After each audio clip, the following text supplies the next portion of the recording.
identity, what's in your box, isn't dictated by the labels others place on you. It's defined by the choices you make and the person you choose to become. Somewhere in the city of Houston, Texas, a pregnant mother struggling with her crack and heroin addiction delivered a package of her own. She named him Kenneth. I was actually born with crack and heroin in my system.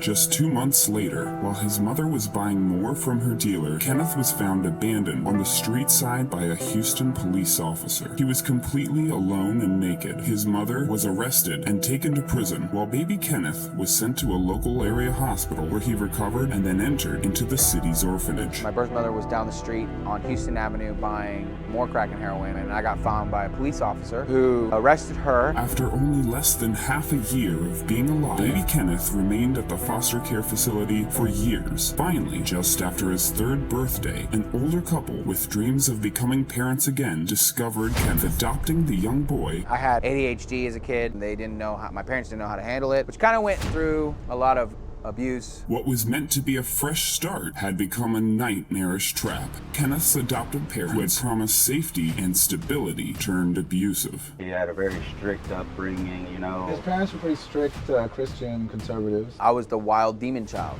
is how they labeled me. My dad got physical and slammed my head on the concrete because I wanted to take a break from mowing the yard. I got an apple without asking permission and got beat. They would lock me outside and I'd sleep outside. That was really tough for me growing up. Kenneth's father's violence forced him to seek refuge. Thankfully for Kenneth, he had a few friends to depend on. We would go to a lot of baseball games together, football games, concerts, whatever, you know. Spend just about every holiday with his family. I would go there, he'd come to mine, became actually more of family members than we were friends. We both grew up different, I would say, than most families do in the United States. We related in a sense to where we both had that abandonment. The abuse continued throughout Kenneth's childhood. It only became worse. Kenneth decided therefore to run away from home. He ended up at a friend's house, and his friend's parents saw the marks, realized what had happened, and called CPS. But CPS offered no help. They left him with only 2 choices: stay in an abusive environment or return to foster care and face uncertainty all over again. Went to a friend's house down the street. They saw the scratches and my head was bleeding, and they called CPS. CPS came out to the house, and so I made the decision to stay there because I didn't want to lose the friends that I had, because that was my escape, was school.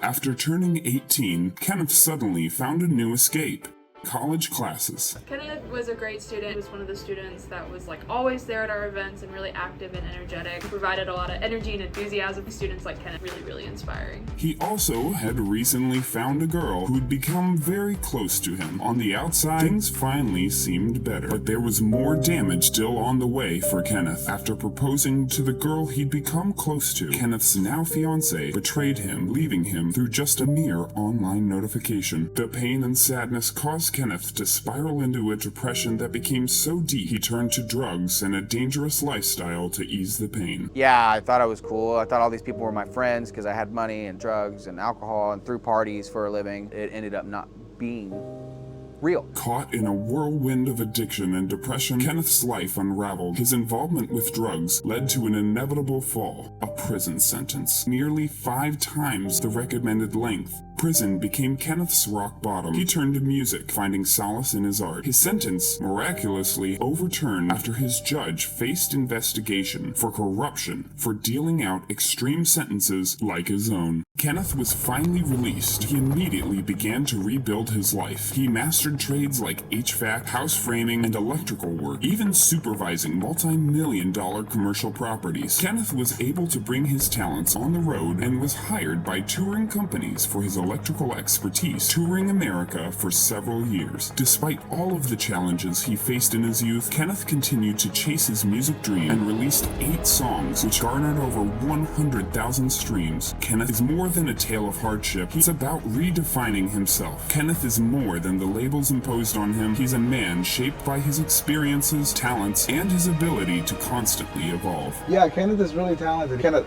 thinks outside the box. What does Kenneth's box contain? I believe it is a testament to resilience, a journey to get past labels made from others and to start labeling myself. You choose what to label yourself because only you know what's truly inside your box.